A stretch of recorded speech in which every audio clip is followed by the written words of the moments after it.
Hello, my name is Wesley Wallace, and I'm a student news journalist for Radford University's Tartan newspaper. Today, for our Navigating the American Job Market in 2022 panel discussion, I am joined by Jason Clayton, Radford University's own Director of the Center for Career and Talent Development. Additionally, I have the pleasure of being joined by Weston Truss. He is the Assistant Director of Diversity Initiatives and Community Outreach at Virginia Tech's Career Center. Additionally, I am joined by Dr. Neil Burton. He is the Executive Director for Clemson University Center for Career and Professional Development Center. Thank you all so much for being here. Let's jump right in. In December, the US Labor Department's job report showed that job hiring slowed as the US economy added 199,000 new jobs. Although the unemployment rate has declined to 3.9%, the US job market is also undergoing an economic trend known as the quote unquote, the Great Resignation. During the second half of 2021, 20 million Americans quit their jobs to work at companies that offered better wages and better benefits. Jason, my first question is for you. What advice would you give college seniors who are looking to obtain employment in the competitive job market once they graduate?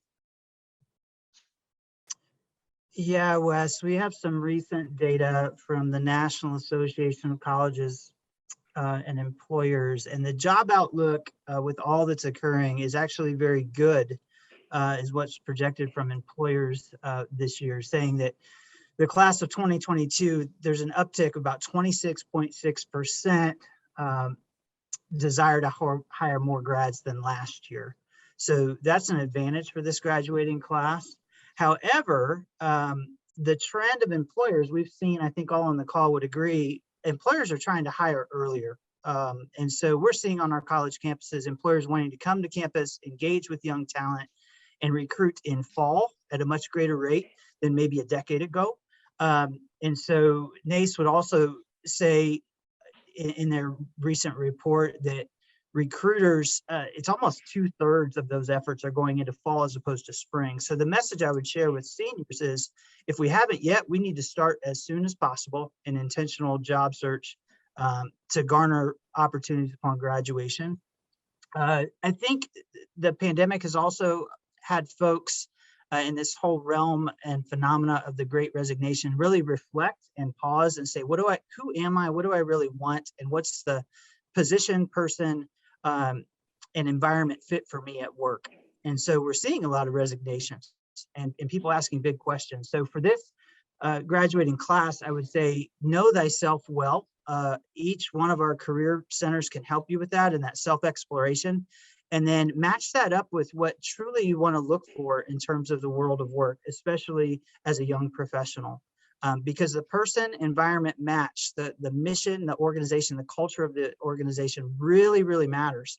And we want that to be successful from the beginning, as opposed to figuring that 2 months into a job. And then there's high attrition for young talent that the organization has worked so hard to get, right? And our career centers work with employers to get good talent like you all.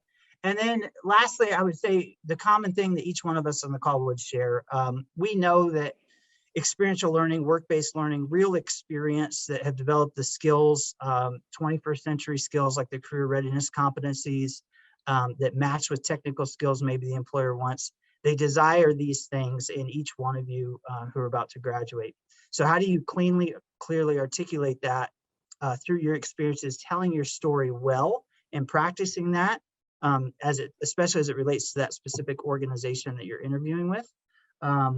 And not forgetting to share the impact you've had, the results when you tell those stories on paper, like in your resume, wherever it may be, on your Handshake account, on your LinkedIn profile, and in person when you're networking and interviewing with these employers. So that would sum up some of the basic guidance and insight I would provide. Absolutely. Weston, my next question is for you. As college graduates continue to navigate the evolving job market, research shows that hiring discrimination continues to be prevalent during the resume screening process as it relates to Black and people of color who are job applicants. Researchers from the University of California, Berkeley, and the University of Chicago actually did a study on this, They sent out 83,000 fictitious applications for entry-level job postings to 108 Fortune 500 employers using randomly assigned and racially distinctive names. They found that distinctive Black names on applications reduced the likelihood of hearing back from an employer by 2.1 percentage points relative to distinctly white names. This form of hiring discrimination causes many minority job applicants to resort to quote unquote what's called the resume whitening, which is a practice in which job candidates alter or change information on their resumes that indicate their race or ethnicity. In fact, a 2017 Harvard University Working Knowledge study found that 25% of Black candidates and 21% of Asian candidates were called for interviews based on their whitened resumes. So I wanted to ask you, what strategies or tools can Black college students and students of color use to combat hiring discrimination when searching for employment? Absolutely. Well, Wesley, I think that's a really great question to say the very least. And since my tenure here at Virginia Tech specifically, and one of the ways in which we've started to really think about maybe not necessarily hiring discrimination in of itself, but rather really thinking about some of the microaggressions that students may experience, or rather underrepresented and underserved students. And so I work very closely with the 6 different cultural and community centers, MAOPSOR, and a variety of other programs here at Virginia Tech, where we have had the opportunity to start developing a nuanced type of programming, as well as various resources, namely entitled Microaggressions and Interviewing, specifically for our students, as well as our faculty and staff members, so that they can be best prepared to really understand how will students handle these types of objections that they might experience during the interview process, or even whenever they're trying to submit their application to these various job boards, or even during a career fair. How can they combat some of these difficulties that they might experience? So sometimes it could simply be that it's the recruiter themselves who happens to have a little personal challenge there that they might also have to think about in terms of being the applicant. What are some of the questions that you can ask that specific individual that will not necessarily overcome that situation in of itself, but that will give you a better awareness of whether or not this is an entire culture of the organization, or it could just simply be an individual. And then also, whenever it comes to these types of questions themselves, I think number one is really trying to figure out what exactly is your motivation for looking for this particular opportunity. And whether if it's a financial reason, well, it may be that you end up accepting that particular position based on some of those different factors. But also, once you get to that organization, you may already have, one thing that I generally encourage, especially whenever I'm working with my Virginia Tech students, is Hokies like to help Hokies, or whether it happens to be Radford University likes to help Radford University alumni, as well as some of their students, or whether it happens to be Clemson University, they like to help Clemson University students. And the way in which we think about that, so then of course we can go directly to LinkedIn and start connecting with previous alumni who have previously attended or worked at the organization that we're applying for. And then we can begin the process of ciphering through, is this just simply a recruiter's problem where they are being somewhat microaggressive, discriminatory in the way in which they're utilizing their language during the interview process, along with maybe even during the salary negotiation piece that you're experiencing quite a bit of difficulties. And so it could be that onus on that one particular individual, or it could be a cultural problem that the organization themselves need to be able to start the process of overcoming. And in those different instances, one of the things that we strongly recommend to students is, of course, that they come directly to career and professional development, or go to their career office to start the process of developing their resume, talking about their various projects, their various experiences. That does not automatically mean that the student will overcome some of those different obstacles or objections pertaining to discrimination, but that will open the door to many other opportunities where they will not be siloed to that one particular experience where they were objected. And so through some of those different experiences there, we are actually being a bit more holistic in the way in which we approach it. As plus, we are also training directly faculty and staff members, and I'm also represented on 6 different institutional committees that really further advance those different concepts of LGBTQ plus professionals development task force, along with the Uplifting Black Male Conference Steering Committee, so that we can also have visibility of career services within those various spaces, so that those students are not only gaining that information, but they're gaining career related information in every possible form of visibility across campus. Absolutely. And Neil, my next question is for you. As the US labor force continues to recover in 2022, how was Clemson University's Center for Career and Professional Development equipping students with the necessary resources and professional connections to thrive in the current job market, particularly when it relates to internship opportunities. In 2020, just to go back a few years ago, you spoke with the Greenville News about the impact that the COVID-19 pandemic has had on college graduates who are searching for employment by stating they have reason to worry. So not only is it a challenge for those students who are starting the job search, we've had many more dumped back into the job search because some of the plans that they had already made more kind of have gone by the wayside. So how can students take advantage of potential internship opportunities and job opportunities during the COVID-19 pandemic in 2022? And how is Clemson helping students take advantage of those resources and opportunities? Thank you. And as you can tell, I'm a little bit candid with my opinions, as you can see from my quote there. Thank you for bringing that back up. So we have a couple of things that we like to work on with our students to help gear them up for what they're going to face when they're starting to pursue those post-Clemson opportunities. Jason alluded to this earlier with his career competencies comment. And these are those soft skills: communication, leadership, ethical behavior. We believe it's important not only to develop those co-curricular, so in an internship or a co-op assignment or in a student organization, but also as part of the curriculum so that they're hearing it in the classroom, so that it's a constant message that helps students move on that continuum. It's not a yes, no, I have it or I don't. It's you have it, you have all of these skills in some sense. You need to move yourself along that continuum so you get better at those. It is a lifelong process that all of us are continuing to do as well. So we want to make sure that our students get a jump on that because we know from experience that our employers are looking for that. We actually offer on-campus internships here at Clemson. It takes a big commitment from our state and from our school to support those. But by giving students those work experiences prior to them seeking those off-campus internships in co-ops and full-time jobs, we give them a leg up. So that is really important. We are focused on making sure that those assignments are delivering on those career competencies, on those technical skills that Jason alluded to earlier. We are putting a lot of attention on all of our experiential education programs. It's going to be part of our university planning moving forward. And we're trying to do this with both our new and our existing employers. We had Volvo coming and speaking with us just a couple of days ago, and we told them this is a great chance to create a pipeline. You get to try out a student for a summer, the student gets to try out you. And so it might have been Weston talking about losing some students after they jump out there in a job and aren't prepared for it or don't like what they see. This is a way to kind of get that trial marriage going to make sure that both parties are good to go so that it cuts down on some of those retention issues that our employers are seeing. We actually started an executive in residence program a couple of years ago.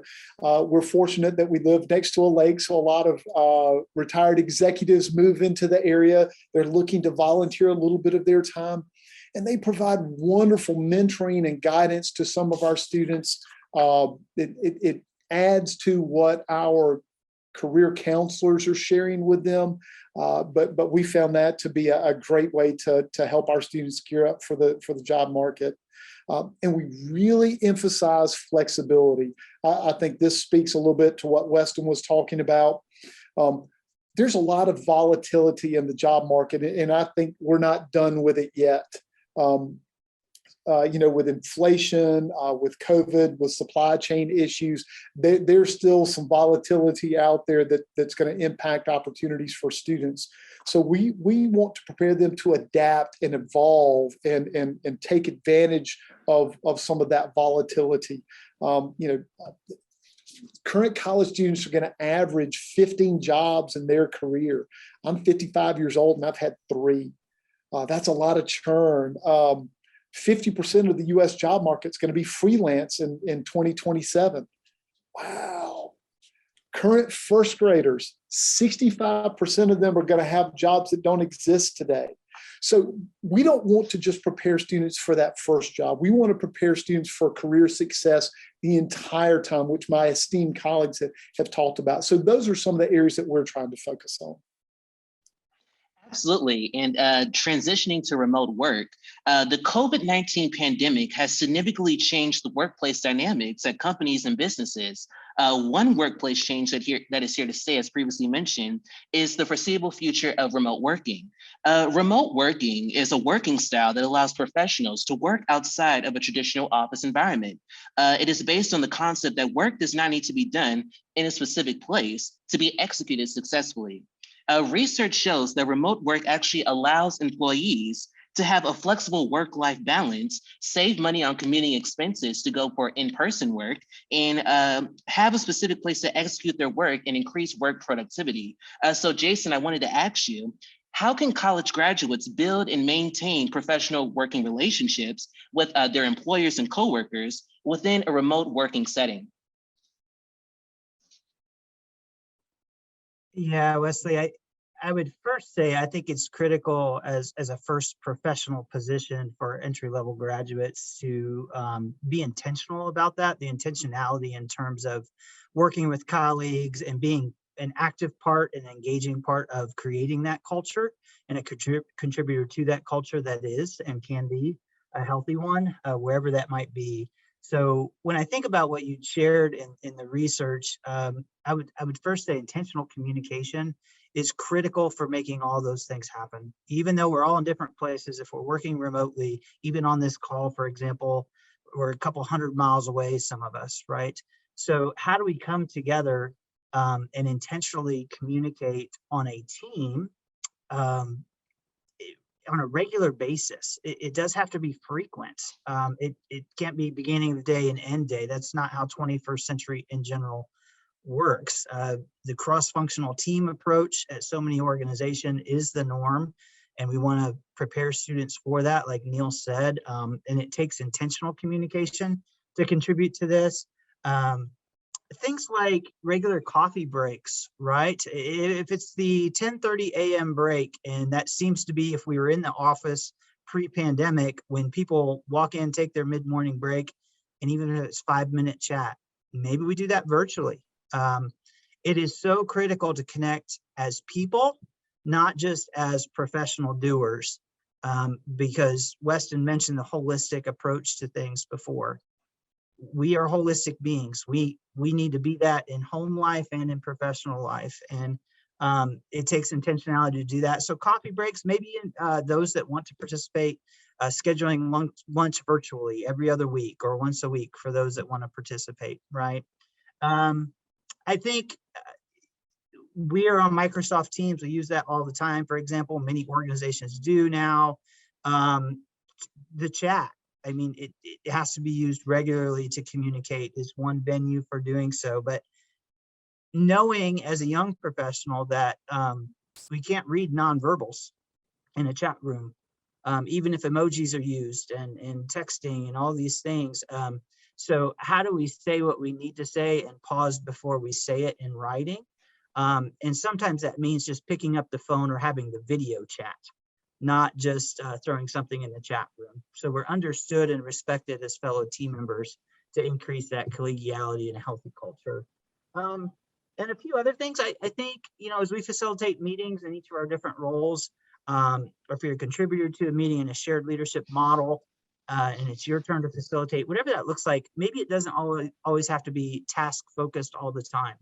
Can we bring the personal side of things in every once in a while when we physically can't be together? So fun, engaging, but purposeful icebreakers, that can be 4 minutes long, and we learn something about each other outside of professional life as appropriate, right? And I think during the pandemic was a great example. If you have a dog and you're within 20 miles of each other and you like to hike, maybe you schedule a hike with a colleague, right? And so I did that with a couple colleagues, and 30 minutes together outside of work, but we're just being together and appreciate each other when we come back to work. And our pets get exercise too. So we're healthy, holistic beings. Those are just some ideas. Absolutely. And Weston, I wanted to ask you, while remote work has many advantages, it also has disadvantages. According to a report in Black Enterprise magazine, many employees believe that remote work blurs the boundaries between work and their personal lives. Additionally, working from home has affected the mental well-being of employees and has made them more prone to issues such as burnout and depression. So I wanted to ask you, before accepting a remote position, what variables or factors should college students consider? Kind of building on what Jason just said a minute ago, but what factors or what variables should college students consider when accepting a remote job?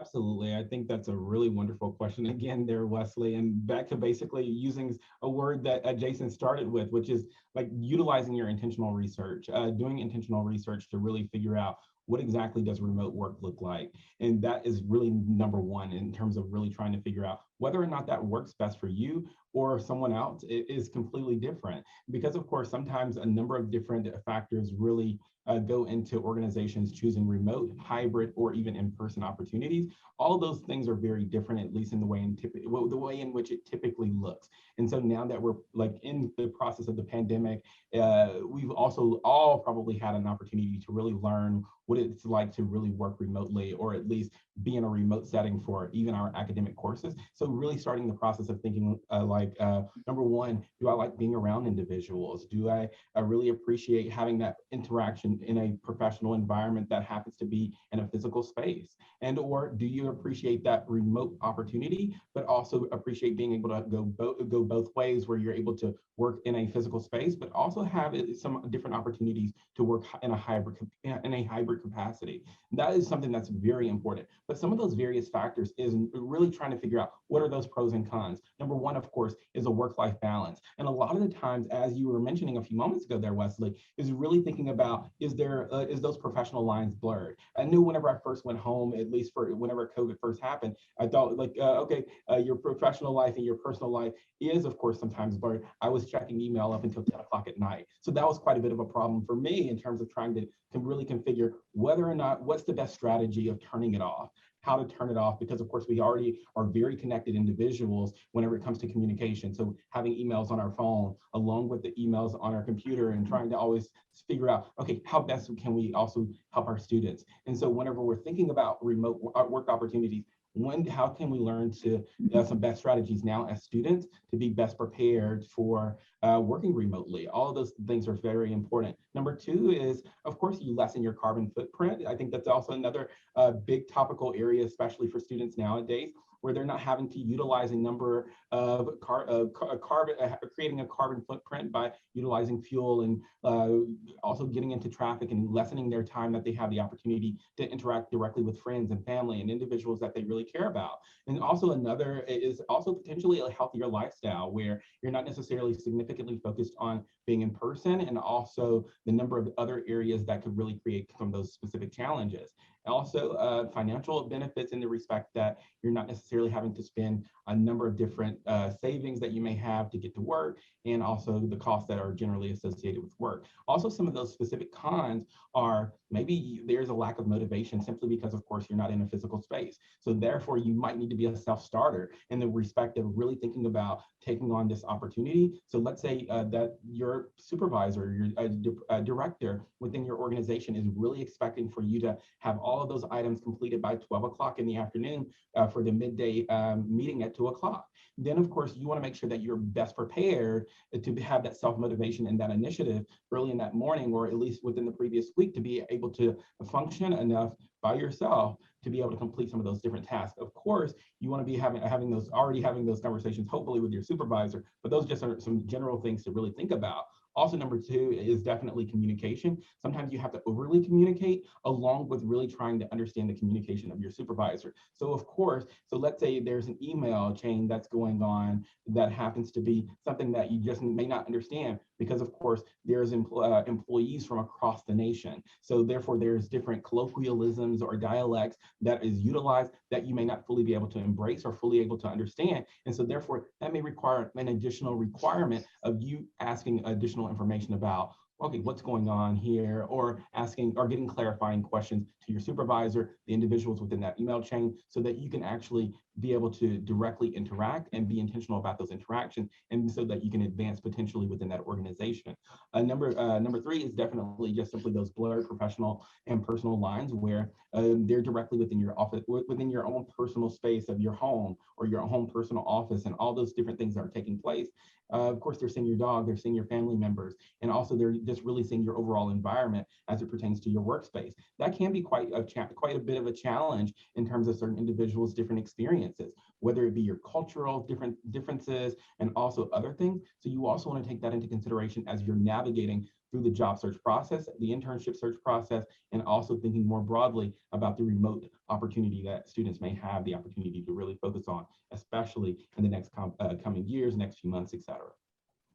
Absolutely. And jumping forward just a little bit to negotiating salary after a job offer, Neil, I wanted to ask you, the emergence of the quote unquote great resignation has made it difficult for many employees to fill employee positions within their companies. In fact, many employers are competing for workers by offering higher pay, signing bonuses, and attractive benefits. In many ways, the job market is essentially what's known as an employee market. So I wanted to ask you, considering that it is an employee market, how can future job candidates use the market to their advantage when negotiating salary or salary offers? And how can they negotiate a salary that is beneficial to both them and their future employer? So how can they make it a fair compromise for both sides? That's a great question. And thank you for telling me that you were jumping ahead. You caught me off guard. Salary is one component of an offer. I think students should weigh other components when comparing those offers. What are the benefits? What's the locale? What are the job duties? What are the opportunities for career advancement? What are the company mission and values, and do they align with your own values? What's the office environment like if it's going to be an in-person assignment? What are overtime expectations? Is the work schedule flexible? Is there a relocation package? There are just a slew of different things that I think students need to take into account rather than just saying, well, is X offer a little bit higher than Y offer, and that's how I'm going to make my call. I think salary is certainly a big component, but let's make sure that we're looking at the offer holistically, to borrow my esteemed colleague's phrase there. I would also recommend preparing for the conversation. Do your homework. Find salary numbers for equivalent positions. Be ready to make the case for why you deserve more than what's being offered. Maybe you have relevant experience or unique skills or knowledge that you bring to the table. So be ready to argue your case. Inquire about planned promotions, bonuses, scheduled salary increases, and other factors that could increase pay both in the short and the long term. Maybe one company's offers a little bit less, but once you complete their leadership program after 6 months, you get a big bump, or you get there's a scheduled promotion. If you ask those questions on the front end, you're able to weigh those offers a little bit better. Discuss how your presence will increase the company's bottom line. If you're a low-risk investment with a large return on investment, you're going to be able to make the case for why you might be worth a little bit more than maybe somebody else in that same role. Speak with your mentors and more experienced professionals for their advice and perspectives. I think Weston has hit on this several times. You've got that network you've developed in college. Rely on that. Go back to those wise guides and say, hey, help me out here. Tell me what you think. Determine your minimum acceptable number and be ready to walk away if they don't meet it. If you're negotiating, you go in there, it's like buying a used car. If you go to the lot, and Weston looks like he's had this experience. If you go to the lot and they're not willing to meet your expectations, then you have to be, as a good negotiator, willing to walk away. Don't undervalue yourself as an employee. Now, don't overvalue yourself either, but you need to make sure that you've got that minimum number in mind and that you're willing to walk away if they're not going to be able to meet it. Finally, be pleasant and respectful when negotiating. Even if you decline the offer, you may find yourself speaking with that other person later on about a different career opportunity. A lot of these communities are much smaller than students think. And if you are pleasant, if you leave with a good impression, that's going to pay dividends down the road, as well as just being the right thing to do because you want to be a good person. Absolutely. And Jason, I wanted to ask you, when receiving an initial salary offer, how can students use salary research to their advantage? And how can healthcare, paid time off, and paternity or maternity leave influence the negotiation process? I think Neil spoke to a lot in that question already, but I would add what Neil shared at the end, a little bit more of going into the experience of when you're interviewing and you think offers will come or you hope offers will come. Know what you need. Have your budget set. What loans do you have to pay off? Start paying off within a couple months. Each one of our campuses have financial literacy centers and personnel to help you all as college students develop a budget upon graduation and knowing the bottom line. That way, when offers come and negotiation time comes, you know what you have to work with, right? And maybe it's only you knowing, but that's okay. Because you need to have a plan that works for you so you can say no when you need to say no, or absolutely be able to leverage when you can leverage. Use resources like Neil said. I mean, Glassdoor is a great resource, for example. Be able to show where you've done your research, for the region, for the urban area where the offer's coming, and for your industry where the offer's coming from. So you can kind of leverage that, showing that you've done due diligence in presenting the numbers in your case. And I think the world we're in now, and the topic of today, largely hybrid or remote work possibilities. Maybe you have caretaker responsibilities at home as a 24-year-old, right? And so maybe it's not going to the office every day, but if you can leverage 3 days a week going, because a Monday and a Friday, you have someone that you need to help take care of, but you can still do your work and be productive throughout the day. You just need the flexibility to be home. Can you leverage those things if you're the candidate they want, where it's a hybrid type of position instead of 5 days a week you're in the office? I think the last few years have taught everyone that if they want the right candidate and to keep the right candidate, agility, flexibility has been heightened beyond what we ever thought it would be 3 years ago. And so those are some tools they can use. And then the last thing I would say is know the benefits package. You're not going to understand everything all the time, but get all the information when an offer comes, and get to someone like the Financial Literacy Center on your respective college campus, or if your family has a financial advisor, or someone in the family is in human resources, or a friend that works professionally in benefits and human resources, have them review that package with you so you know what it is, because it's, as Neil said, it's not just about the salary. Retirement from the beginning for each one of you as young professionals is so important. And many times that's thousands upon thousands of dollars you never think of. And healthcare benefits. I mean, those are two that stand out to me. So get help that you need to understand the full package that comes.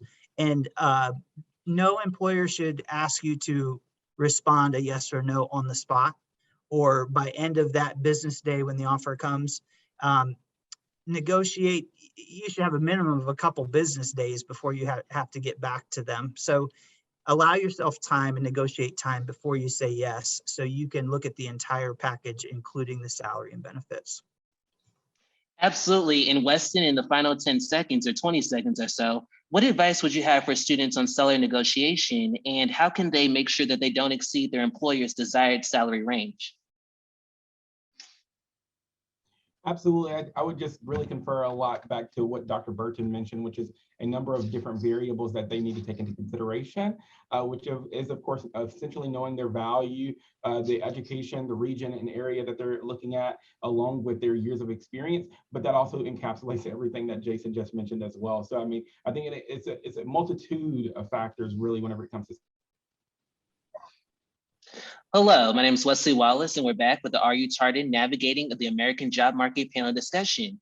Weston, I'm sorry about that. You were just finishing your response right there. If you wanted to add anything else. Absolutely. Just to reiterate, I was just basically going to reaffirm some of the things that Jason as well as Dr. Burton was actually mentioning throughout their arguments pertaining to salary negotiation. You just really want to take into consideration the various factors. Number one, of course, being knowing your value as a student. That's one thing that's significantly important. Knowing what is your walk away point, but also knowing the other factors that really take into consideration, of course, your personal budget, but you're not going to disclose your personal budget to the organization in which you're talking about, because of course, that's not necessarily part of it, but rather you want to already have that already added up, as Jason already mentioned.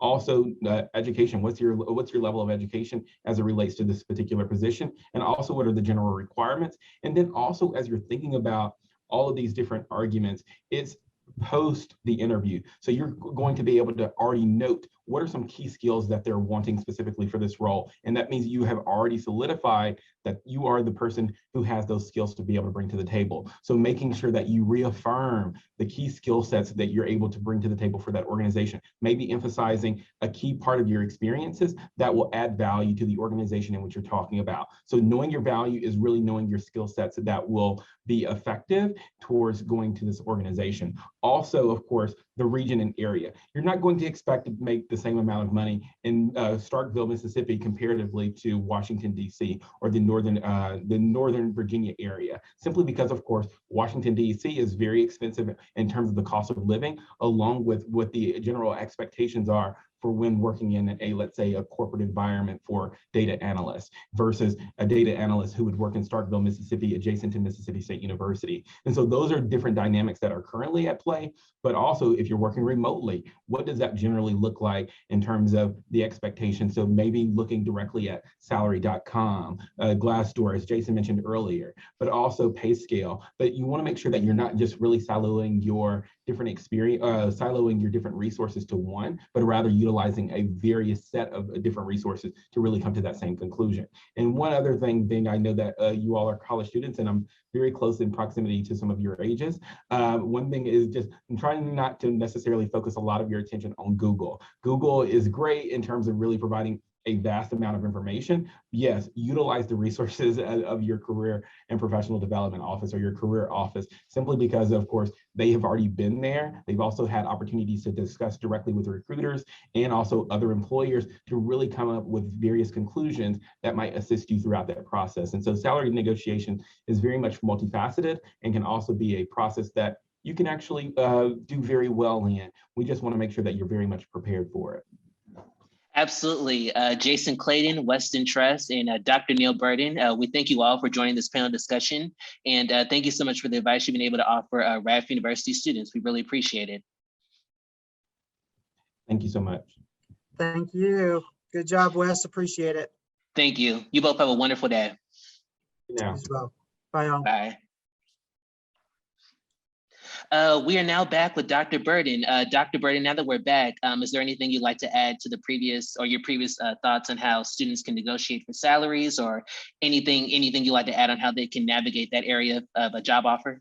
Certainly. The only other question that I had prepared for was making decisions about long-term goals, especially while working remotely from home. Very quickly, if you want to include this, I talked about filling the toolkit, developing desirable skills and experience that would be valued by employers, networking, finding opportunities to work with people both inside and outside your organization so that you can create those relationships that you might rely on to find other opportunities, delivering exceptional customer service to both your clients and your colleagues, becoming indispensable to a supervisor. To make sure that they rely on you so that your opportunities will increase that way. Participate in virtual offerings sponsored by your professional associations. I think getting involved with those associations is critical for folks, especially who might be working remotely at the beginning of their careers.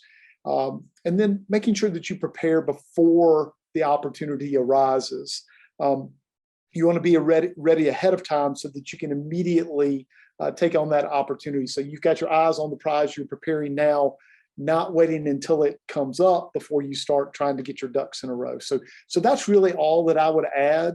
I appreciate the discussion. I enjoyed my time with you and Weston and Jason, and I wish all of your students, your viewers, a very successful job search. Absolutely. Dr. Burton, thank you so much for not only making the time, but providing so much wisdom and industry experience knowledge to our students. We really appreciate it. It was my pleasure. I wish you the very best and good luck in your search. Thank you. Have a wonderful day. All right. Bye-bye. Bye.